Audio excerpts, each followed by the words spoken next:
안녕하십니까. 한 주간 잘 보내셨습니까? 주변이 가을로 가득합니다. 늦가을이라 이제 빨갛게 물든 낙엽들 볼 시간도 많이 남아있지 않습니다. 저도 가을 나들이를 가고 싶었는데 이런저런 일들 핑계로 또 바쁜 관계로 가을 나들이 한번 제대로 다녀오지 못했네요. 가고 싶은 마음이 있는데 또 다음 주가 되면 또 금세 쌀쌀해질 것 같고 또 추워질 것 같아서 다녀오긴 해야 되는데 아마 가을을 제대로 보지 못하고 보낼 것만 같은 생각이 듭니다. 코로나고 또 나들이 하기도 힘든 또 바쁜 시절이지만 먼 곳 아니어도 근교라도 한번 다녀오면 좋지 않을까 하는 생각을 해봅니다. 그래서 강변을 걷든지 가까운 근교에 있는 산을 가든지 한번 가려고 계획 중에 있습니다. 오늘은 우리 지난 시간에 이어서 우리 행복 철학에 대한 부분으로 함께 생각해 보려고 합니다. 사실 인간이 무엇인지 철학의 중요한 논제들이 사람이 무엇인지 또 무엇을 위해 사는지에 대한 이야기잖아요. 그래서 어떻게 살 것인가 또 무엇을 위해 사는가 하는 부분에 있어서 이 행복의 문제는 매우 큰 화두이고 주제입니다. 오늘 주제의 내용들을 가지고서 행복 철학의 궤를 함께 생각해 가보고자 합니다. 삶은 선하게 살아가야 될 이유가 있을까요? 사람이 자기 마음대로 자유롭게 또 자기 마음에 좋을 대로 살면 안 될까요? 왜 사람은 착하게 살아야 되고 또 양심껏 살아야만 하는 것일까요? 자기 이익만을 쫓아 온갖 악행을 일삼는 사람들이 성공하는 모습을 보고 떵떵거리는 모습을 보잖아요.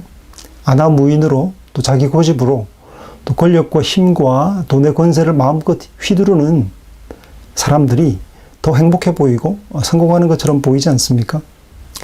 자기 이익만 쫓는 사람들. 그래서 그렇게 살아가는 사람들을 왜 우리는 잘못되었다 혹은 좋지 않다라고 판단할 수 있을까요? 그 근거는 무엇일까요? 적자 생존, 약육강식, 시퍼렇게 적용되는 사회라는 이 정글 속에서 약한 사람을 척죄하고 살아가는 것, 나보다 못난 사람들 또 나보다 약한 사람들을 위에 군림하고 지배하고 사는 것, 무슨 문제가 있을까요? 동물들은 그렇게 살잖아요. 또 사람을 그렇게 이성적 동물이라 표현하면서 이야기하지만 실제 우리가 경험하는 삶은 도덕적이거나 선한 사람들 또 양심을 쫓아 살아가는 사람들이 마치 손해를 보는 것처럼 살지 않습니까? 그리고 자기 좋을 대로 살아가는 사람들이 더 자기가 원하는 것을 취하고 얻고 쟁취하고 사는 것처럼 보입니다. 인간은 진화를 거듭하는 동물로 파악하고 또 실제로 사회 진화론자들 혹은 우생학에 근거한 사람들은 큰 나라가 약한 나라를 지배하는 것은 너무나 당연한 것이고 우리 1세기 이전에 그런 논리가 적용되었잖아요. 다윈의 이론을 이 진화론의 이론을 사회나 국가에 적용해서 적자 생존이라는 것을 정당화했죠. 그 약한 나라는 큰 나라에 복속되는 것이 당연한 것이라고 보였죠. 약자는 도태되고 강자가 살아남아서 더 우월한 인자를 후대에 물려가는 것, 그것이 정당한 것이라고 정당화했죠. 그래서 우리는 어떤 입장에 서야만 이 우생학적 입장이나 또 사회 진화론의 모습들을 반대하고 또 거절할 수 있을까요? 선과 도덕의 문제는 칸트의 표현처럼 결국 인간의 문제, 인간이란 무엇인가라는 문제로 끌고 오게 됩니다. 선행이 좋은 결과를 내고 악행이 자업자득으로 나쁜 열매를 내지 않는 현실이 엄존하는 이 부조화. 실존 철학자들이 삶이 부조리하다고 얘기하고 까미나 사르타르처럼 그런 사람들이 삶이 참 부조리한 것 같다. 정의롭게 살고자 하는 사람들은 고통을 당하고 또 빨리 생을 떠나게 되고 그리고 거들먹거리고 악행을 일삼는 사람들이 더 오래 살고 장수하고 잘 되는 모습 보면 삶이 악한 세상처럼 보이지 않습니까? 이런 때에 사람이 도덕적으로 행동해야 될 이유가 있을까요? 선하게 살면 손해보는데 착하게 살아야 할 동기부여는 과연 가능할까요? 우리가 사는 세상이 아무리 어려운 세상이고 또 약국 강식계의 모습처럼 정글 같은 모습으로 보일지라도 세상에는 선하게 행동하고 양심을 따라 사는 사람들이 있습니다. 하늘을 우러러 한 점 부끄럼 없기를 바라는, 마음으로 입새이는 바람에도 괴로워하는, 양심을 따라 살아가는 존재들이 있단 말이죠. 보상에 대한 기대가 없어도, 누군가가 그렇게 인정해 주지 않아도, 사람들이 칭찬해 주지 않아도 올곧은 자기의 신념과 뜻을 쫓아서 자신의 마음의 양심에 충족됨을 쫓아서 도덕적으로 선행하는 사람들이 존재합니다. 그래서 소득이 있을지 또 열매와 결실이 살아가는 중에 맺혀지지 않더라도 부지런히 씨를 뿌리는 사람들, 그렇게 바르고 어렵게 살아가는 사람들이 존재한단 말이에요. 양심을 따라 도덕적으로 행위하는 사람들이 살아가고 있습니다. 질문이 있습니다. 잘 살기 위해서, 나의 쾌락을 극대화하기 위해서, 내가 원하는 자유를 마음껏 누리기 위해서 약자 위에 군림하고 또 그렇게 악행을 일삼고 거짓말과 악행을 통해서 자신이 원하고자 하는 것들을 취하고 얻고 살아가는 것이 행복할까요? 아니면 손해를 당하고 때때로 어려움을 겪는다 하더라도 바른 자신의 양심의 결기를 따라서 살아가는 사람이, 또 손해를 보더라도 그렇게 도덕적 양심을 쫓아 사는 사람이 행복할까요? 그럼 어떻게 판단하십니까? 사람은 동물과 다르다고 이야기를 하죠. 다른 점이 분명히 있죠. 그런데 이 행복이라고 말하는 것에서 우리는 자꾸만 물리적인 것, 또 외형적인 것, 그리고 우리가 지금 일시적으로 누리는 그런 것에 천착하기 쉽죠. 그래서 좀 더 우리가 무엇이 과연 행복한 것인지에 대한 논의를 좀 더 해봐가야 하겠습니다. 소피스트들의 행복 철학을 보면요, BC 5세기형입니다. 오래전이죠. 그리스인들의 반항적 정신을 대변하는 학자들이 바로 소피스트들인데요. 그리스의 지혜의 형용사인 소포스에서 유래한 말이 바로 소피스트입니다. 그 당대로 말하면 지혜로운 사람들이고, 또 가르치는 교사들이고, 또 많은 제자들을 거느리고, 또 많은 사람들이 돈보따리를 들고 왔을 때 또 가르침을 통해 자신의 생존과 생활을 했던 사람들이 소피스트들입니다. 또 소크라테스나 플라톤 같은 사람들은 소피스트를 싫어했는데 그들을 가리켜서 궤변론자라고 이야기했죠. 말은 정말 번지르하고 바르게, 아주 탁월하게 얘기하지만 변론을 펼치지만 궤변, 틀린 말이죠. 사실 틀린 말이어도, 정의롭지 못한 것이어도 윤색하고 그리고 아주 탁월하게 변호할 수 있는 거죠. 그런 궤변론을 펼쳤다고 해서 비판을 받았는데요. 실제로 그 당대에는 우리가 아는 것처럼 변호사를 돈 주고 살 수 있는 때가 아니었습니다. 칼과 창을 들지 않았지만 언변과 말과 또 고발과 고소, 또 변호를 통해서 자신의 재산을 지키고, 또 타인의 재산을, 또 내게 뺏긴 것이 있으면 찾아와야 되는, 또 내게 누군가가 잘못을 범했으면 법정에서 호소하고 웅변을 통해서, 또 고소를 통해서 법정에서 자신의 이권을 취해야 되는 그런 시대였죠. 그 자유인이라면 이 폴리티카, 이 오이코스가 아닌, 가정이 아닌 폴리티카에 참여해서 자기의 의견을 피력할 수 있어야 했습니다. 그래서 수사학이 되게 중요했죠. 웅변술이 중요했단 말이에요. 그래서 사람들은 이 궤변론자들이지만 말을 정말 잘하고 논리적으로 설명했던 사람들에게서 기술을 전수받기를 원했죠. 그래서 돈보따리를 들고 찾아가서 공부를 하고 수학을 하고 또 자신의 이권을 지키고, 변호사가 따로 없기 때문에 자기 자신을 지키고 변호하는 일들을 했던 것이죠. 인기가 있었던 것이죠. 소피스트들은 전통적 학문과 교육을 비판하면서 새로운 지혜와 지식을 교육하면서 그리스 전역으로 떠돌아다녔습니다. 그 지식 장사군이었죠. 오늘날로 말하면 학원을 차리는 사업가들이었습니다. 형이상학적이고 관념적 지식은 아무짝에 쓸모없는 것이라고 얘기하면서 삶에 유용한 지식, 실제적이고 실용적인 지식, 구체적으로 필요한 지식을 돈을 받고 가르치는 사람들이었습니다. 처세술 혹은 자기개발의 방식, 자기를 얼마나 연마하고 만들어갈 수 있는가에 특출한 어떤 가르침을 베푸는 사람들이 바로 소피스트들이었죠. 오늘날 뭐 서가에 가봐도 자기개발서들이 많잖아요. 어떻게 하면 성공할 것인가? 어떻게 하면 이익을 낼 것인가? 어떻게 하면 남을 거꾸로 때리고 승리할 것인가? 이런 뭐 삶의 비법들, 또 삶의 기술들, 다양한 형태의 어떤 자기개발에 대한 이야기들과 논변들이 있었던 것이죠. 그래서 소피스트들에게 있어서 이 성공이란 성공하는 것이고, 행복하게 산다는 것은 바로 성공하고 잘 되는 것을 의미했습니다. 어떻게 하면 더 행복하게 살 수 있는가? 어떻게 하면 이익을 더 배가시킬 수 있는가? 어떻게 하면 더 쾌락을 더 극대화시킬 수 있는가? 어떻게 해야 남들을 누르고 또 내가 좀 더 성공하고 더 잘 살 수 있는가? 성공적인 인생의 방법, 뭐 이런 성승장구할 수 있는 비법, 이런 것들을 전수하고 가르쳤죠.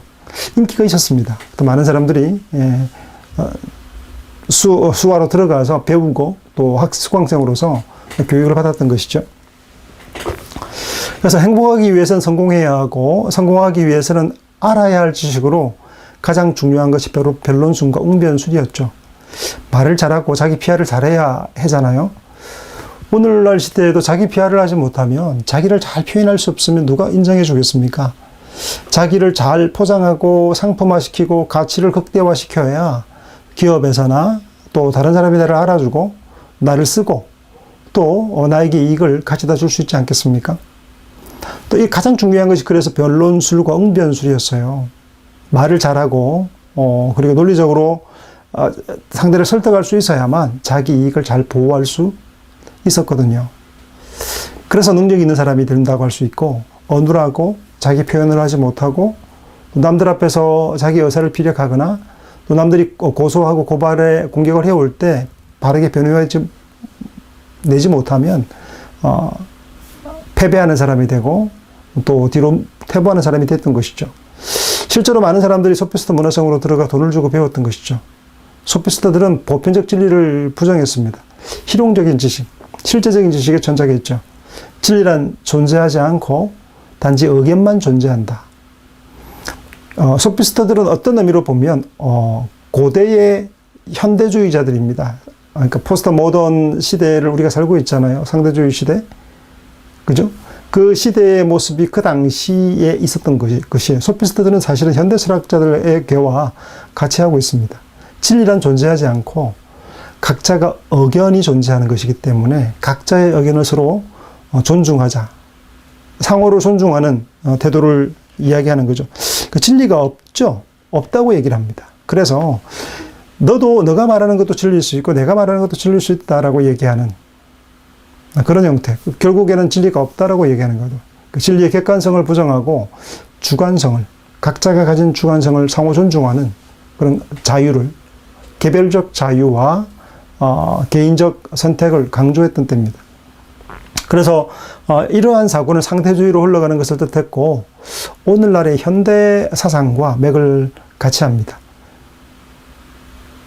사람이 다 개개인 다른 것처럼 서로 다른 거죠. 천 개의 고원이 있는 것.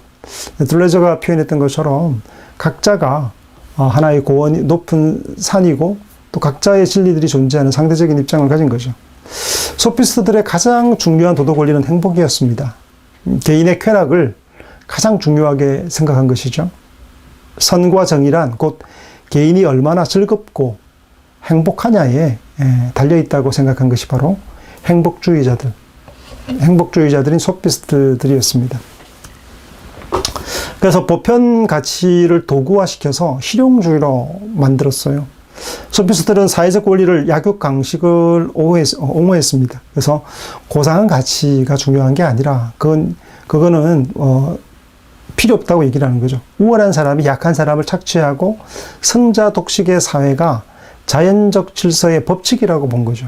그렇게 정거리 된 정글이라고 본 거죠, 사회를. 그래서 행복한 삶이란 욕망을 절제하는 것이 아니라 자유분방하게 자기가 좋아하는 행복을 적극적으로 추구하면서 살아가는 것. 자기의 어떤 꿈꾸는 것과 소망하는 것들을 마음껏 뻗어내고 펼쳐내는 것. 그래서 강한 힘을 가진 존재라면 그 강한 힘을 마음껏 뿜어내고 승자독식으로 자신의 행복을 극대화시키는 것이 행복한 길이라고 본 것이죠. 고상하고 보편적 가치가 상실된 곳에서는 언제나 이 상대적 가치의 싸움과 투쟁이 있습니다. 내가 옳은지, 네가 옳은지 알 수 없고 자기 소견에 좋은 대로 살아가는 세상이 되는 거죠. 이런 세상에서 살아가는 것이 자유로운 세상일지에 대한 의문은 있습니다. 토마스 홉스가 말한 리바이어든의 책에 보면 만인에 대한 만인의 투쟁이 나오죠. 우리 각자 이웃은 나에게 늑대가 된다는 표현을 써요. 각자가 소견대로 자기의 자유를 극대화하기 시작하면 전쟁 상태가 되는 거죠. 보편적 진리, 객관적 진리라고 말하는 국가나 큰 괴물 같은 권력들이 있어야 체계가 잡힌다라고 얘기했던 이 홉스의 견해는 자유로운 것 같지만 사실은 자유롭지 못한 것이죠. 옛날 법이 없던 때, 법보다 주먹이 앞섰던 때를 살았던 사람들은 두려움에 떨었죠.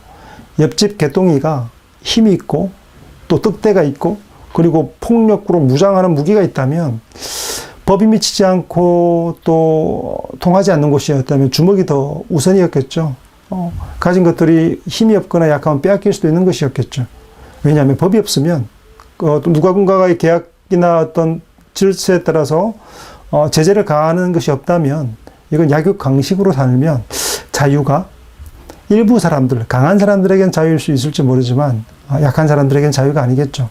또 강하다 하더라도 더 건강한 사람이 또 존재하고 그래서 투쟁의 상태로 빠지게 되지 않겠습니까? 오늘날 성공신화를 써내려가는 사람들이 많죠. 보편적 가치들이 도구화되고 인문학조차도 성공을 위한 수단과 불쏘시개가 되는 시대. 그 철학이나 인문학조차도 일종의 실용학으로 변모해가는 시대잖아요. 유용성과 실용성의 경도되어가는 모습에 대해서 어떻게 생각하는지 묻고 싶기도 합니다.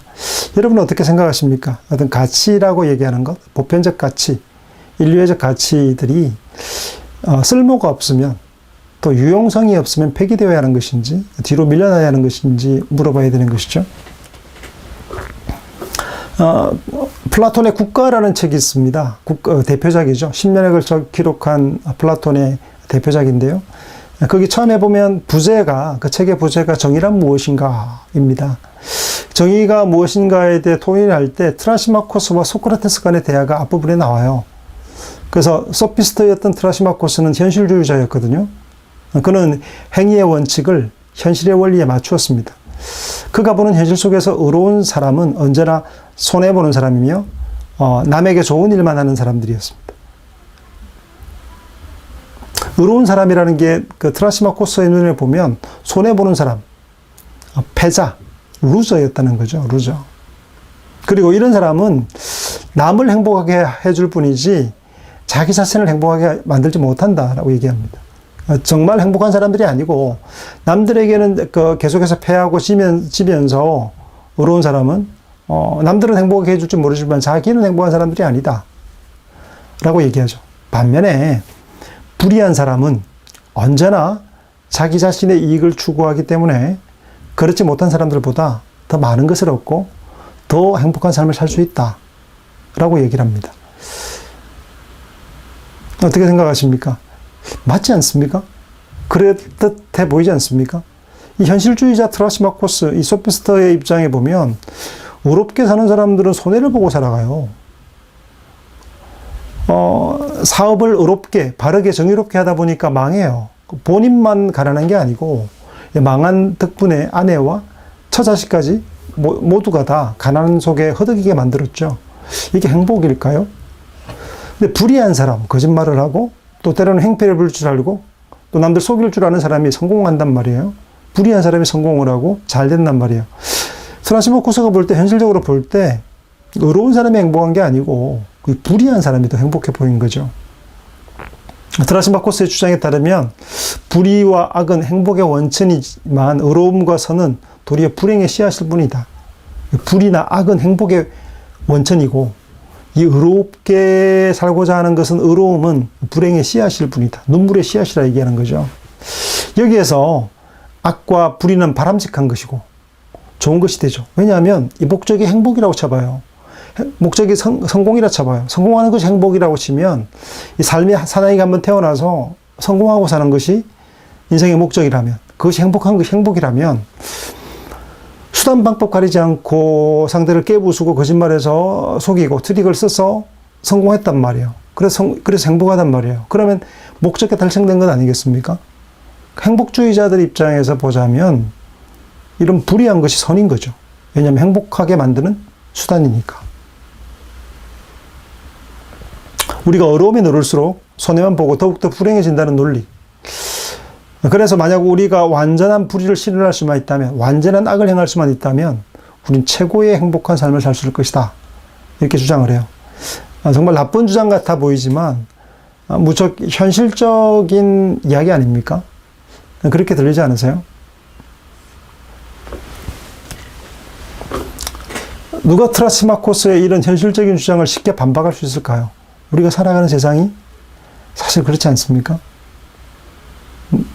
바른 사람이 영악한 사람을 못 이기고 고생하는 것, 우리의 현실 아닐까요? 가난으로 돈이 없어 배고픔에 허덕이는 어린아이에게 먹일 분유를 훔친 어머니는 절도죄로 구속되지만 권력을 찬탈하고 많은 이들에게 불의를 행하고 큰 도둑들은 떵떵거리고 잘 살잖아요. 지금도 그렇게 살인과 불의를 행한 전두환 같은 사람들은 영웅으로 칭송받고 있다는 걸 우리가 눈으로 잘 알고 있잖아요. 그리고 그를 따르는 사람들도 많아요. 지금도 큰 소리 치며 살고 있죠.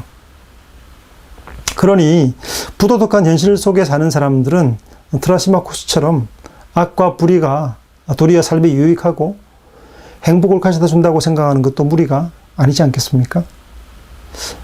그렇지 않나요? 그렇게 고통 중에 장애인이 되고 삼성교육대나 뭐 여러 가지 고문들 속에서 시달리다가 지병을 얻어 일찍 세상을 떠났던 불행한 사람, 가족을 부양하지도 못하는 몸으로 살다가 간 수많은 투사들, 그들은 정의롭게 살기 위한 것과 바름을 위해서 실험했는데 사실은 몸도 상하고 가난해지고 실패하고 불행한 삶을 산 것처럼 보이지 않습니까? 오히려 권력을 쥐고 살았던 사람들이 더 행복해 보이지 않습니까? 소크라테스나 플라톤 같은 이상주의자들은 본질적으로 두 가지 면에서 현실주의자들과 다릅니다. 하나는 이상주의자, 본질주의자 말하는 이 소크라테스, 이 국가라는 책에 등장하는 소크라테스는 현실에 대해 절망하되 결코 불의한 현실을 정당하고 필연적인 것으로 승인하거나 받아들이지 않습니다. 현실에 대해 절망합니다. 그 현실이잖아요. 그 현실을 부정한 건 아니에요. 그렇지만 그걸 정당하다 말하지 않는 거죠. 다른 하나는 불의가 현실을 지배한다는 것을 사실로 인정한다 하더라도 불의가 현실을 존립 가능하게 하는 유일한 존재 원리라고 생각지 않는다는 겁니다. 불의해야만 살 수 있는 것이 아니라는 거죠. 불의가 지배하는 현실이 왜곡된 현실인 거지 참된 현실이 아니라는 거죠. 뭔가 잘못되어 있다는 거죠. 그게 바른 게 아니라는 거죠. 바른 것으로 돌려놓는 일이 필요하다는 것이죠. 트라시마코스는 절대적 불의의 이념을 말하면서 완전한 불의야말로 모든 행복과 유익함의 원천이라고 주장했지만 소크라테스에 따르면 우리가 불의한 일을 행할 때조차도 그곳에 선이 없다면 아무 일도 가능하지 않을 것이라 얘기합니다. 이 말이 무슨 말일까요? 소크라테스는 불의한 일을 행한다 하더라도 선이 없다면 아무 일도 가능하지 않을 거다. 모든 일은 선으로 가능하다. 깡패나 도둑들 사이를 한번 생각해 보십시오. 공모를 꿈꾸고 또 범죄를 꿈꾸고 또 나쁜 마음으로 권력욕으로 나라를 전복하는 마음을 품었다 할지라도 이 어떤 혼자 일을 행할 수 있는 건 아니잖아요. 함께 도둑질을 하더라도 손발이 맞아야죠. 손발이 안 맞으면 실패하죠. 서로가 뭐가 있어야 됩니까? 신의가 있어야 되고 상대에 대한 신뢰가 있어야 되는 거죠. 혼자서 못 해먹습니다. 같이 해야 되는데 혼자 넘어 둘이 되면 서로 간에 뭐가 필요하냐면 의리, 선, 의가 요구된다는 거죠. 악한 일을 도모한다 하더라도 이게 서로 간의 어떤 의가 성립되지 않으면 불가능하다는 겁니다. 그래서 요컨대 악과 불의는 그 자체만으로는 아무것도 수행할 수 없다고, 능력이 없다고 얘기합니다. 악과 불의가 성공의 원천이 아니라고 얘기한 거죠. 반박한 겁니다. 그 절대적인 악과 완전한 불의는 행복의 원천이기는커녕 아무것도 할 수 없고 아무것도 줄 수 없는 절대적 무능력일 뿐이다 라고 말하는 겁니다. 악은 오직 선의 기생에서만 악일 수 있다. 악도 선에 빌어붙어야만, 선이라는 언덕에 비벼야만 지탱될 수 있다라고 얘기하는 거죠. 아무런 선도, 아무런 의로움도 없는 곳에서는 악과 불의조차 있을 수 없다. 이렇게 주장하고 있습니다. 현실주의와 이상주의 사이에서 우리는 어떻게 서야 할까요? 꼬리에 해당하는 좀도둑들은 쉽게 체포되고 잡혀 들어가지만 몸통이나 머리에 해당되는 큰 도둑들은 좀처럼 잡히지 않죠. 권력이 바뀌거나 큰 심혈을 기울이지 않으면 뿌리를 뽑기가 정말 어렵죠. 쉽지 않습니다. 도리어 존경을 받거나 그런 어떤 악한 사람들이, 큰 도둑들은 칭송을 받거나 영웅 취급을 받기도 하죠. 오늘 현대 같은 경우에는 도둑들, 영화 보면 여러분 도둑들이나 깡패들이나 살인자들이 어떤 영웅으로 등장하잖아요. 아주 나쁜 사람들인 것 같은데 그 악당들의 입장에서의 어떤 렌즈를, 포커스를 맞추어서 그들의 어떤 모습들을 영웅처럼 묘사하는 모습들이 있죠. 그게 바로 우리가 사는 현대인 거죠. 되게 현실적인 모습들을 인정하고 사는 시대가 소피스트들이 살았던, 생각했던 그런 시대를 구현하고 살고 있는 시대가 우리 시대라는 거죠. 그래서 큰 악행을 저질렀던 이들이 숭배되고 있는 현실을 보자면 트라시마코스의 현실주의가 피부에 더 가깝게 와닿습니다. 일단 성공하고 봐야 되잖아요. 그게 입장이잖아요. 바른 것이, 일단 바르게 하는 것이 중요한 것이 아니라 사업하는 사람은 성공하는 게 우선이지 않겠습니까? 권력을 쥐고자 하는 사람은 어쨌든 정도가 아니라 어떻게든 자신이 올라서야 하는 거 아닐까요? 여러분, 정치하는 사람들이 서로 이프보하고 서로 경쟁하는 거 보면 그냥 정당하게 자기의 어떤 정견을 이야기하고 또 공약상을 얘기하면 끝날 텐데 그렇지 않죠. 상대에 대한 비방과 상대에 대한 약점 있는 정보들을 끄집어내서 상대를 무차별로 공격하죠. 아니, 왜 그럴까요? 보기 싫은데도 왜 그럴까요? 목적이 자신이 이프보하는 겁니다. 이프보해서 성공하는 것이 목적이기 때문이죠. 현실의 물결에 맞추어 파도타기 하면서 살라고 말하는 처세술들이 넘치는 때에 소피스트인 트라시마코스의 자기개발론은 설득력을 얻는 것처럼 보입니다. 하지만 본질을 파고드는 소크라테스의 논변에 관심을 기울여야 한다고 저는 생각하는데요. 현실주의자로 살 것인가? 아니면 이상주의자로 살 것인가? 아니면 적당하게 그 사이길로, 현실을 우리가 벗어날 수 없잖아요. 땅에 발을 디디고 살잖아요. 공중부양에 살아가는 거 아니에요. 우리 현실을 산단 말이에요. 하지만 현실만을 보고 살아가는 것, 인간다운 삶일까 하는 문제가 생겨요. 그건 짐승이지 않을까요? 사람답게 살아가는 것, 이상과 어떤 양심과 정의롭게 살아가기를 꿈꾸는 것. 근데 공중부양에 살 수 없기 때문에 그 사이길을 잘 걸어가는 것 필요하지 않을까요? 여러분의 선택은 어떻습니까? 플라톤 같은 경우에는 각각의 존재자가 자기가 맡은 일을 탁월하게 수행하는 상태를 아레테, 덕으로 번역하는데요. 이 아레테, 덕이라는 것은, 그 사람이 덕이 있다라고 말하는 것은 자기에게 맡겨진 일을 탁월하게 그리고 충실하게 해낼 때 그걸 덕이라고, 덕 있는 사람이라고 이야기를 합니다. 좋다라는 말에 최상급, 따봉이라는 뜻이겠죠. 덕, 아레테라는 말이 그런 거예요. 최고라는 뜻입니다. The best라는 뜻인데, 이 아리스토에서 나온 말로 탁월한다는 것을 뜻합니다. 자기가 맡은 일을 잘하는 것은 탁월한 것이죠. 그리고 탁월한 것이 좋은 것이다. 좋은 것은 탁월한 것이다라고 본 거죠. 그리스적 사유 속에서 좋은 것과 선한 것은 같은 것인데요. 탁월한 것은 동시에 선한 것이기도 하고 좋은 것이기도 한 겁니다. 그래서 잘하는 것, 정말 뛰어나게 하는 것, 엑셀런트하게 하는 것이 바로 선한 것이라고 얘기하는 거죠. 결론적으로 말하자면 자기가 맡은 일을 잘하는 것이 바로 선이라고 주장하는 겁니다. 플라톤의 국가에 보면 정책 나오잖아요. 정부에 대한 얘기가 나오잖아요. 지혜에 해당하는, 머리에 해당하는 것, 또 몸통에 해당하는, 가슴에 해당하는 기계나 용기를 요구하는 이제 기사계급, 그리고 절제에 요구하는 시민계급이 있지 않습니까? 이 세 계급에 맞는 자기가 맡은 분수에 따라서 그곳에서 베스트가 되는 것, 베스트가 되는 것이 덕이다라고 보는 거죠. 플라톤에 따르면 이상적인 삶은 우리 영혼의 각 부분이 서로 침해하지 않으면서 자기의 할 일을 하되 전체로서 조화를 이룰 때 가능해진다라고 보았습니다.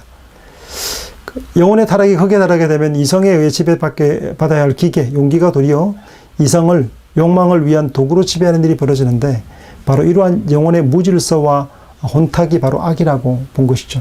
이 기사계급으로 용기에 머물러 있어야 할 이 자리를 벗어나서 이 용기가, 기계가, 이 권력이 이 머리 단계로 올라와서 이성을 지배하려 할 때 그건 거꾸로 된 거죠. 그건 악이라고 얘기를 하는 거예요. 선은 뭐냐면 자기가 맡은 부서, 맡은 역할, 그것에 충실한 것, 그것이 바로 선이라고 본 거죠. 그걸 월권하거나 또 그것을 버리거나 다른 단계로 내려가거나 이탈하는 것을 악이라고 이야기를 하고 있습니다. 영혼의 무질서와 혼란으로 악이 득세하는 일이 없도록 영혼은 각 부분이 자기의 맡은 일을 잘 수행할 수 있도록 해야 한다라고 얘기합니다. 그것이 바로 영혼의 각 부분의 덕이라고 말하는 거죠. 욕망을 추구하되 절제할 줄 알아야 한다고 얘기하는 거죠. 그래서 절제야말로 욕망이 가져야 될 미덕이다라고 말합니다. 그래서 플라톤에게 있어서 영혼의 정의와 선은 영혼의 여러 부분이 서로 조화를 이루어 하나가 되는 것. 머리하고 몸하고 이 하체가 뚝뚝 떨어져 있으면 역할 기능 못하죠. 이성만 있으면 뭐합니까? 용기만 있으면 뭐합니까?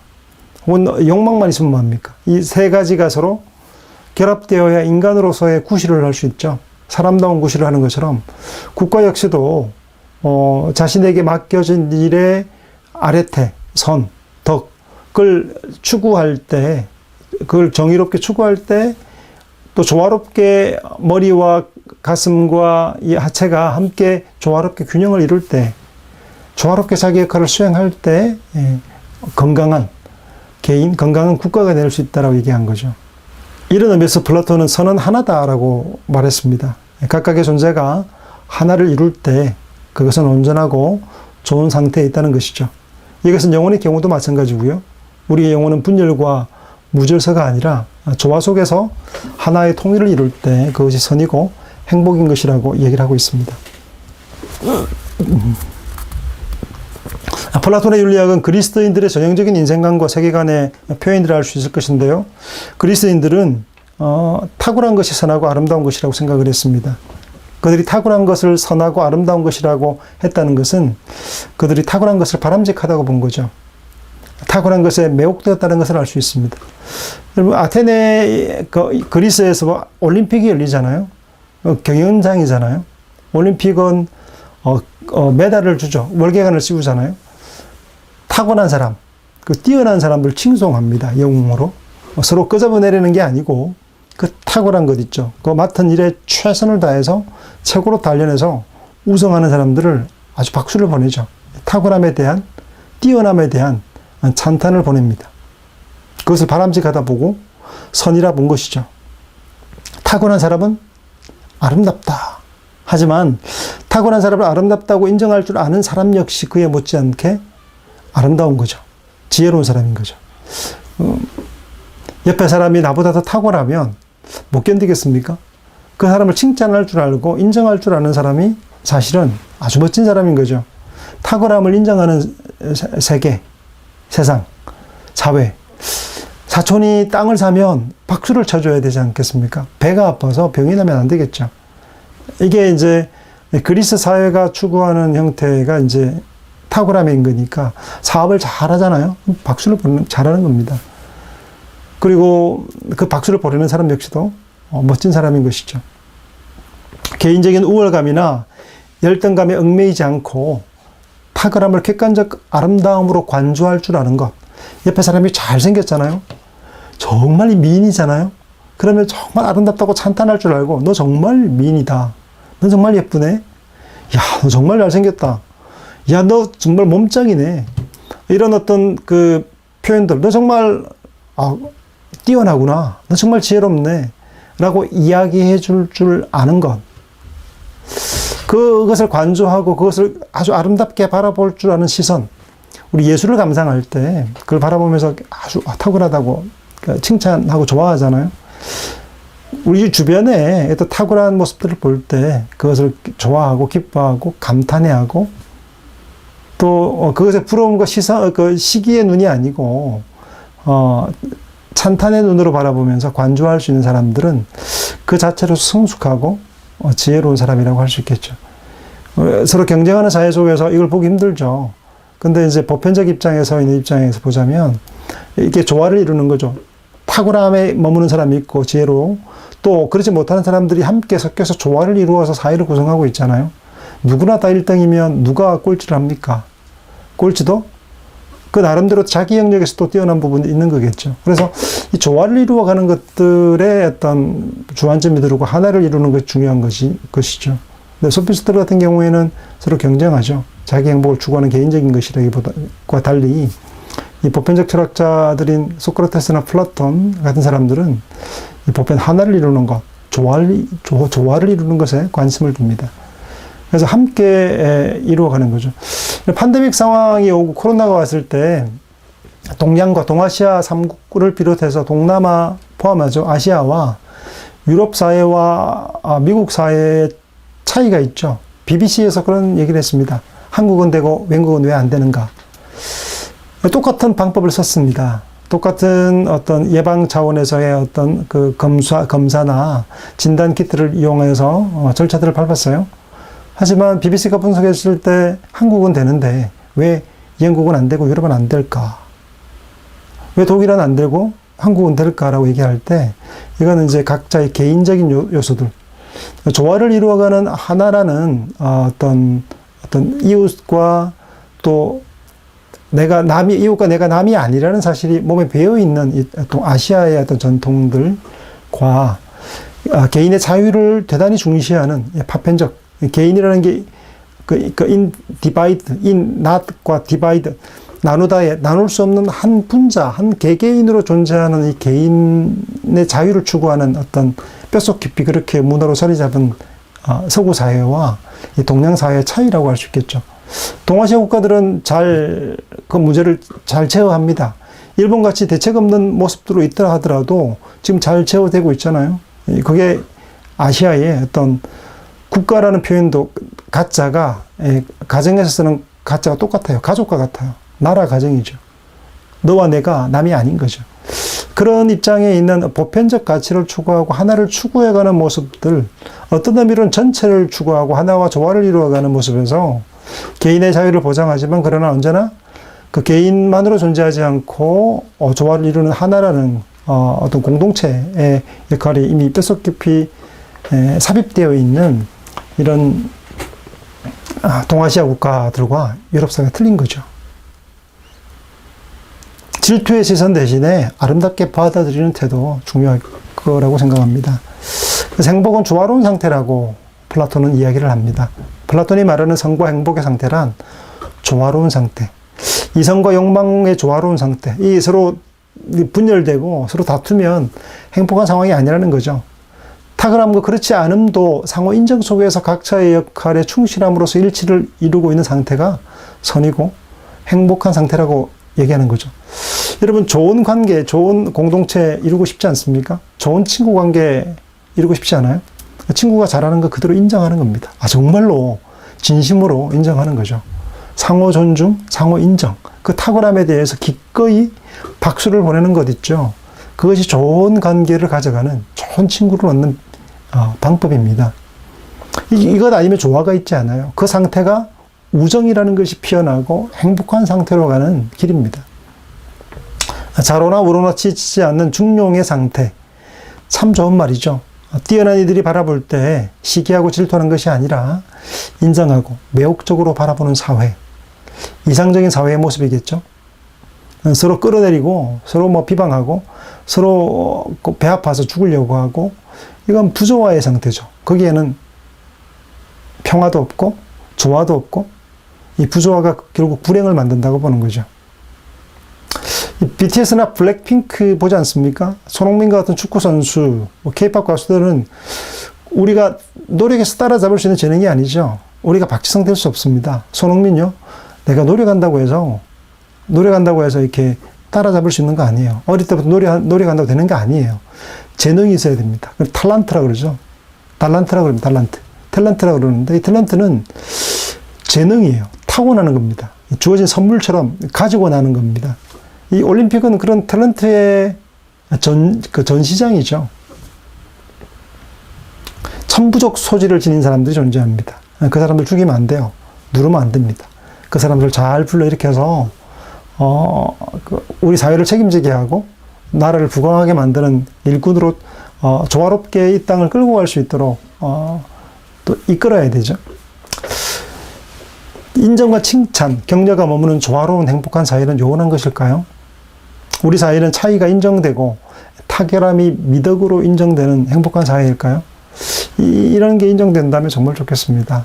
내가 못하는 거 솔직히 인정하고 상대가 잘하는 것에 대해서 기뻐하고 나도 분발하고 서로 이렇게 인정해가는 것들이 정말로 필요한 겁니다. 그리고 타고난 사람이라 할지라도 어느 분야에서 그렇지 못한 사람들이 존재하지 않으면 자신도 탁월함이 인정되지 못하죠. 함께 가는 거 필요한 거죠. 서로 조화로운 상태, 겸비한 상태를 가지고 조화를 이루어가는 상태가 좋은 것이겠죠. 플라톤에 따르면 눈에 보이는 세계는 그림자의 세계고 참된 세계는 눈에 보이지 않는 정신적 세계입니다. 우리들 인간은 육체의 옷을 입고 있는 동안에는 눈에 보이는 물리적 세계에서 살 수밖에 없지만 죽음과 함께 육체의 옷을 벗어버리게 되면 영원한 정신적 세계로 다시 돌아가게 된다고 얘기합니다. 따라서 우리가 살고 있는 세계는 결코 우리가 영원히 머무를 수 있는 고향이 아니고 잠시 머물러 떠나는 손님에 지나지 않습니다. 그런 까닭에 플라톤은 이 세상의 일과 육체의 일에 지나치게 관심을 기울이는 것은 어리석은 일이라고 얘기를 합니다. 우리가 관심을 가져야 할 것은 이 세상에 속한 일이 아니고 우리의 고향인 영원한 세계에 속한 일이라고 얘기를 하죠. 이와 반면에 아리스토텔레스는 내세를 믿지 않았습니다. 그는 이데아의 세계가 따로 있고 눈에 보이는 세계가 따로 있다고 생각하지 않았어요. 존재하는 것은 우리가 살고 있는 오직 하나의 자연적인 세계밖에 없으며 이데아든 감각적 사물이든 존재하는 모든 것은 하나의 속에 같이 내재해 있다고 보는 것이 그의 생각이었습니다. 아리스토텔레스는 인간이 죽으면 그것으로 우리의 삶도 끝난다고 생각을 했어요. 되게 어떤 플라톤과 다른 생각을 가지고 있죠. 플라톤이 서술한 소크라테스의 변명이나 크리톤이나 파이돈 같은 책을 보면 사후세계에 대한 얘기를 해요. 또 영혼은 육체의 감옥이기 때문에, 육체는 영혼의 감옥이기 때문에 죽음을 훈련하고 연습해야 된다 얘기합니다. 더 나은 세상으로, 본질의 세상으로 가는 것이라고 보았기 때문이죠. 근데 아리스토텔레스는 되게 다른 입장을 취합니다. 오직 육체와 영혼이 결합되어 있는 한에서 인간으로 살아있는 것인데 죽음은 영혼과 육체의 분리를 뜻하기 때문에 죽고 난 다음에 결코 인간이 존재할 수 없다라고 얘기를 합니다. 그래서 아리스토텔레스에 따르면 나쁜 것이든 선한 일이든 악한 일이든 좋은 것이든 나쁜 것이든 모든 것이 우리가 살고 있는 이 세상의 일뿐이라고 얘기를 합니다. 그래서 아리스토텔레스와 더불어 우리의 삶의 궁극적인 목표에 대한 물음을 마주하게 되는데요. 그 물음은 우리의 삶의 총체적인 의미를 되묻게 만듭니다. 우리는 무엇을 위해 사는가? 생이 이 땅뿐인데 그러면 우리는 무엇을 위해 사는가? 우리가 행하는 모든 일들이 다 무엇을 위한 것인가? 우리는 왜 먹는가? 왜 마시는가? 왜 사는가? 라고 묻죠. 그 삶의 목적을 물어요. 아리스토텔레스는 이 문제를 가지고 오랫동안 고심하지 않았어요. 왜냐하면 적어도 명목상으로 모든 사람들이 추구하는 삶의 궁극적 목적은 예외 없이 행복이라는 것을 알고 있다고 보았기 때문입니다. 그러니까 삶의 목적은 뭐다요? 행복이다라고 본 거죠. 어떤 사람도 불행을 원치 않는 거죠. 그런 점에서 행복은 보편적으로 추구해야 될 가치가 분명하다라고 생각한 것이죠. 그래서 행복이란 무엇인가? 라고 물으면서 인간에게 고유한 일과 기능이 무엇이냐고 물을 때 아리스토텔레스는 플라톤의 국가에서 1권에 쓴 게 논법을 그대로 반복합니다. 그래서 인간의 삶의 행복과 탁월함은 그 자신에게 고유한 일과 기능을 완전히 수행하는 것, 그런 아레테를 실현하는 것에 있다라고 얘기를 합니다. 우리 자신에게 주어져 있는 고유한 일, 자신에게 어울리는 일을 탁월하게 수행할 때 바로 그 상태가 행복한 상태이고, 그때 우리는 느끼게 되는 내면의 희열과 기쁨이야말로 참된 행복을 수반하는 참된 기쁨이요, 참된 쾌락이라고 얘기를 하는 거죠. 내가 주어진 소명을 따라서 그 일을 착실하고 탁월하게 수행해낼 때 느끼는 희열, 그 행복이라는 거죠. 아리스토텔레스가 말하는 행복이란 플라톤의 용어로 말하자면 영혼의 건강, 영혼의 탁월함이라고 얘기할 수 있습니다. 인간은 결국 정신적 존재이므로 인간의 행복은 영혼의 온전함에 놓여 있다는 생각인데, 소크라테스, 플라톤, 아리스토텔레스 등 그리스의 보편 철학자들이 공유한 일관된 신념이라고 말할 수 있습니다. 이상주의자 플라톤이든 자연주의자 아리스토텔레스건 여기에는 이견이 없습니다. 그 최고의 행복을 그는 정신의 활동, 그것도 순수한 사유와 관조의 활동에 있다고 찾아서 이야기를 합니다. 그래서 삶의 다른 요소들을 경시하거나 배척한 것은 결코 아니에요. 아리스토텔레스는 실제적인 삶을 되게 중요하게 생각을 합니다. 참된 행복이 정신의 활동에 있다는 것이 사실이지만 정신 홀로 고립되어 있는 것이 아니고 정신의 선 외에도 삶에서 좋은 것들을 골고루 추구하지 않으면 안 된다고 생각을 했습니다. 그에 따르면 직접적 정념에 대해서만이 아니라 우리의 모든 선택과 행위에서 모자람이거나 지나침을 피하고 중용의 길을 걷는 것이야말로 윤리적 덕의 일반적 특징이라고 할 수 있습니다. 그래서 따라서 중용이야말로 모든 도덕적 행위와 상품의 보편적 본질이다 본 것이죠. 우리의 모든 정념과 선택, 그리고 행위에서 마땅히 중용의 길이 무엇인지 판단하기 위해서 특별한 실천적 지혜를 가져야 한다고 생각을 했습니다. 이제 벌써 시간이 50분이 다 되어 가네요. 소피스트, 그리고 플라톤과 아리스토텔레스를 살폈는데요. 스토아와 이제 에피쿠로스, 그리고 필론에 대한 내용을 살펴야 될 텐데요. 그 당시의 시대 배경을 좀 이해하는 게 필요합니다. 스토아란 말은 사람 이름이 아니고요. 스토아 포이킬레라는 그리스 말이 나왔는데 울긋불긋한 강당이라는 뜻입니다. 그래서 그 말을 그대로 써서 스토아 학파가 된 것이죠. 그래서 스토아 철학자들이 살았던 시대는 더 이상 소크라테스 시대가 아니고 자유민으로 살았던 그런 시대가 아니었습니다. 개인의 삶은 언제나 도시국가라는 정치 공동체에 참여해서 실현된 그런 때를 지나갔고, 이 로마라는 거대한 제국 속에서 개인은 공동체의 아무런 결정권도 갖지 못하는 시민에 불과한 존재가 되었습니다. 아테네에서 시민은 정치에 직접 참여하는 사람이었잖아요. 근데 지금 로마 시대가 와서는, 제국의 시대가 와서는 황제가 등극했을 때는 이제는 시민은, 또 원로원의 세계 속에서는 정치에 할 수 있는 사람이 아니라 시민으로 존재하는 거예요. 그 입김을 낼 수 없는 사람들이었죠. 아무런 결정권도 가지지 못하는 공동체, 정치에서 소외된 상태에 놓여 있었던 때였습니다. 그래서 공동체에 대한 개인의 소외가 스토아 철학의 토양이 되었던 헬레니즘 시대의 근본적 정조라고 할 수 있습니다. 세계 속에서 개인이 느끼는 소외와 고독감, 그 무기력감이 스토아 철학의 토양인 셈인 거죠. 그래서 이 스토아 철학은 실존주의 철학에 많은 영향을 줘요. 기계화되고 전체주의 가운데 개인은 한 분자에 불과하게 되는 근대 후기, 그러니까 현대로 들어오면서 인간이 소외되는 부분들에도 실존주의에서 스토아 철학이 많이 인용되고 있죠. 이런 상황에서 어떻게 사는 것이 잘 사는 것인가? 그것이 스토아 철학의 물음이었습니다.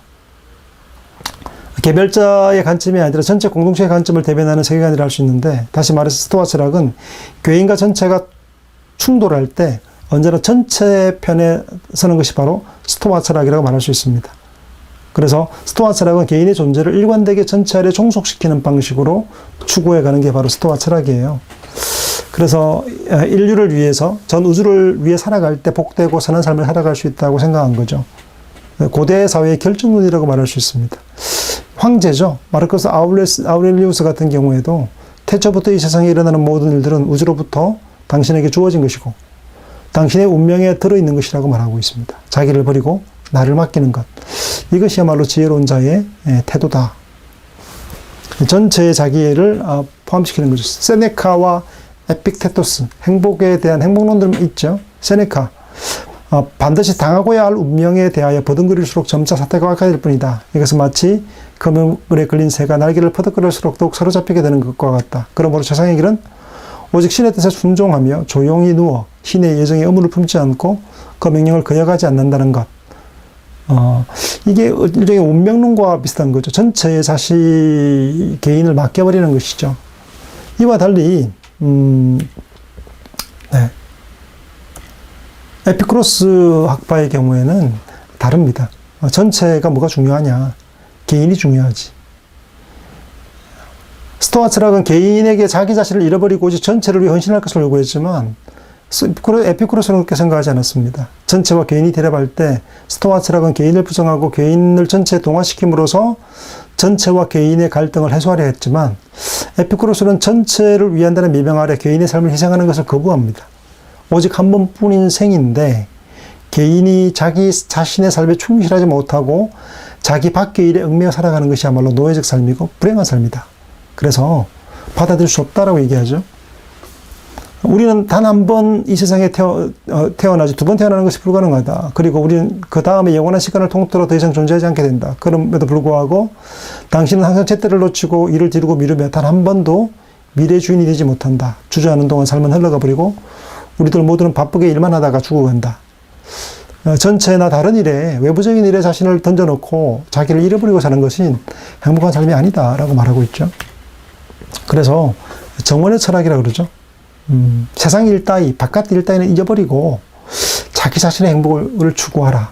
이게 이제 전란의 시대 때, 전쟁의 시대 때 택했던 그런 어떤 방법이죠. 중국의 춘추전국 시대의 전란의 시대죠. 동일하게 로마가 제국을 확장할 때 끊임없는 전쟁이 있을 때 일어났던 스토아나 에피쿠로스 혹은 필론 같은 어떤 회의주의 철학이 있었던 것처럼 동양의 중국에서의 어떤 춘추와 전국시대 500년 가까운 전란의 시대 때 있었던 것이 바로 전체를 위해 헌신하는 공자사상이나 아니면 반대로 유유사적하고 바깥 일은 신경 끄고 자신의 일을 추구해 갔던 노장사상이 바로 그걸 대표한다 할 수 있겠죠. 이 비슷한 형태의 모습이 바로 행복론으로 에피쿠로스와 스토아가 서로 대조되고 있는 모습을 봅니다. 자유라는 그리스적 고전적 삶의 이상을 정치적 실현에 의해서가 아니라 은둔적 삶에서 느끼는 소박한 자족을 통해서 실현하려 하는 것. 이것이 바로 에피쿠로스 학파입니다. 정적인 쾌락이죠. 우리 다음 시간에는 희망 철학으로의 초대. 우리 벌써 이제 시간들이 많이 흘러갑니다. 11강에서 희망 철학을 함께 나누어 보도록 하겠습니다. 그럼 수고하셨습니다.